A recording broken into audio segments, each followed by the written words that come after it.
we're gonna.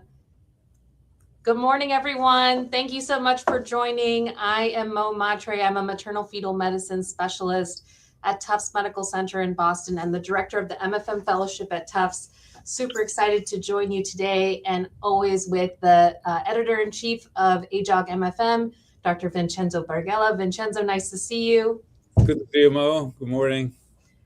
So for those of you who are not familiar with our format, we select 4 articles that we want to highlight for this month's issue.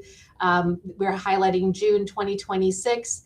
Here are the articles listed here. We try to select papers that are of robust study design or also have a strong clinical interest and applicability to caring for pregnant patients in the office or on the labor floor. And we try to select papers that are not only applicable to our MFM colleagues, but also to every provider who's taking care of patients, whether it's our generalist colleagues, family medicine docs, nurse practitioners, PAs, nurse midwives. For everyone, we're hoping this will be helpful. We are doing visual abstracts to provide a high-level overview, but we strongly encourage you to read the articles in detail on ajogmfm.org. And with that, Vincenzo, why don't you start with our first paper? Yeah, thanks, Mo. I love doing these reviews with you.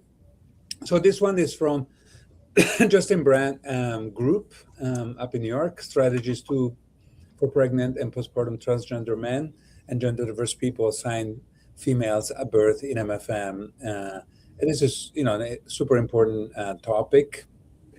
And we always ask as editors at AJOG MFM kind of to summarize the articles also from the papers, and here's what the actionable strategies they suggested to create gender inclusive spaces.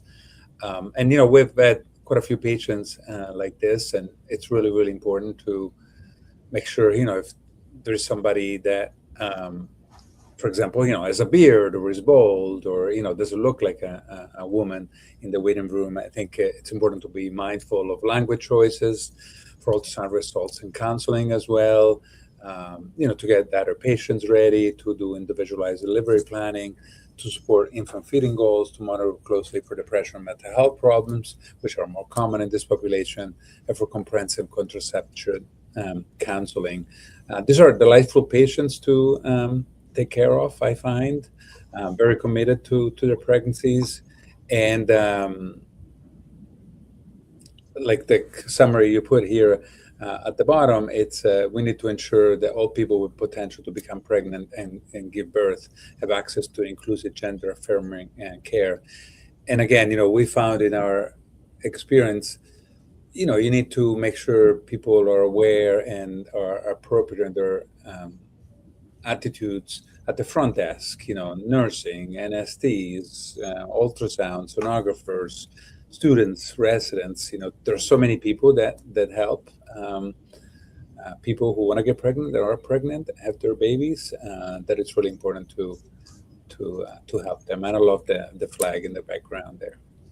Yeah, this was a really great summary. It has a lot of information really for all aspects of interactions with patients throughout their pregnancy experience. So highly recommend everyone read that in detail. There's a lot of tips and tricks of how to best serve this patient population. And let me dedicate it, I'll make an exception. Let me dedicate this one to, I know he doesn't mind, my transgender man nephew, who is in a reproductive age as well, and my fingers are crossed. Thanks so much.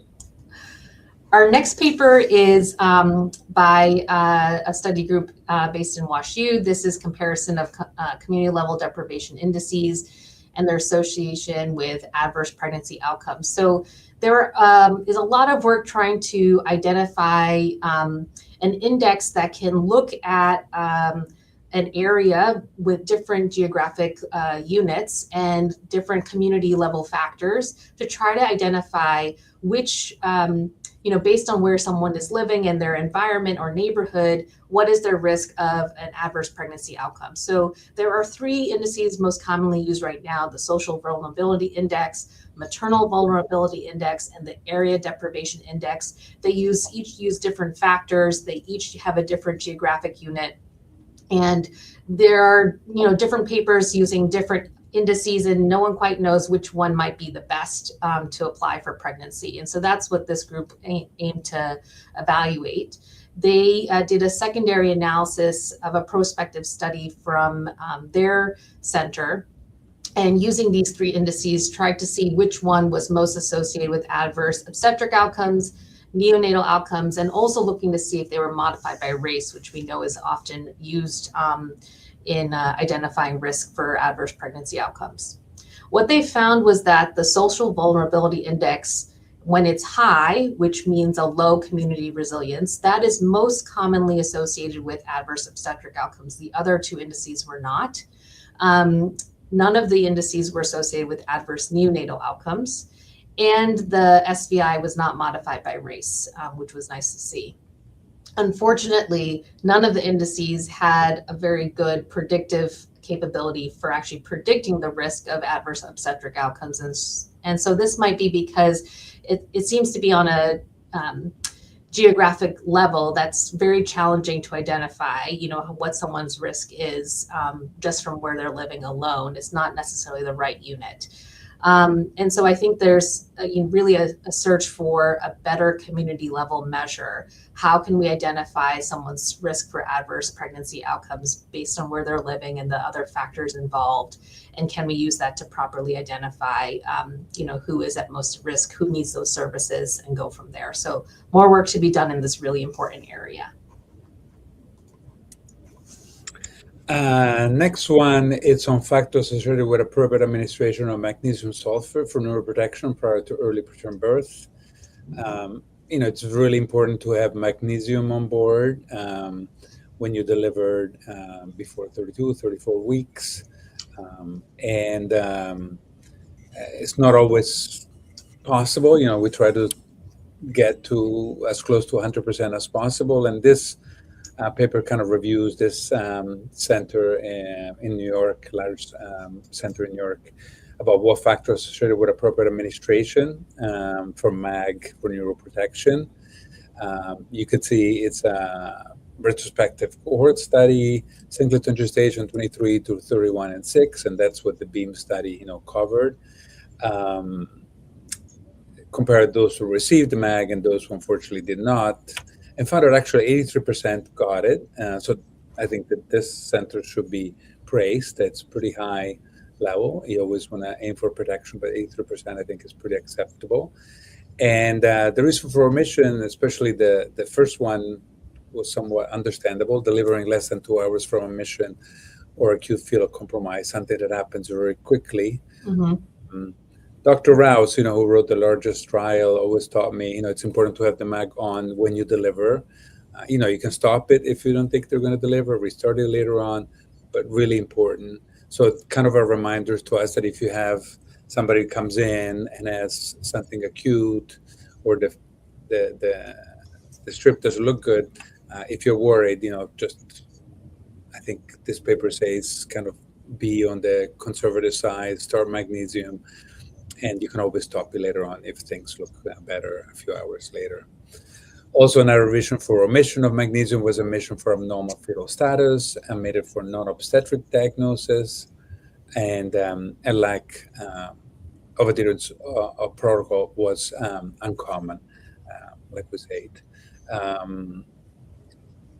So they concluded a rapid delivery rather than non-adherence is most common reason for omission of magnesium sulfate for neuroprotection. And again, maybe we need to come up with even better predictive, kind of algorithms for rapid delivery.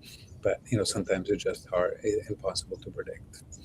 Very important paper, with a few things that work in preterm birth to improve the health of the baby, in particular steroids and MAG, and giving them to the appropriate people. It's so important.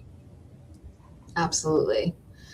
And our last paper is another paper from the group at WashU. This was looking at stage 1 hypertension before 20 weeks gestation and the association with postpartum outcomes. And so, stage 1 hypertension, which is defined as a blood pressure between 130 to 139 over 80 to 89, that is not formally included in the definition of chronic hypertension in pregnancy, but there certainly is some data coming out that patients with stage 1 hypertension do have risks that we need to be mindful of.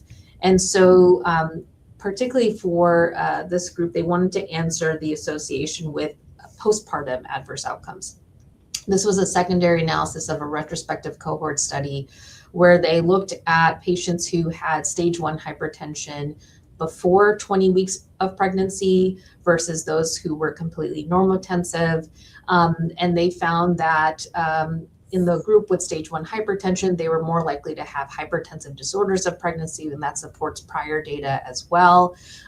Importantly, there was a much more likelihood of having the need for antihypertensive at 6 weeks postpartum, which I think is really important. They also had a over 10%, I believe, went into stage 2 chronic hypertension at 6 weeks, so blood pressure over 140 over 90.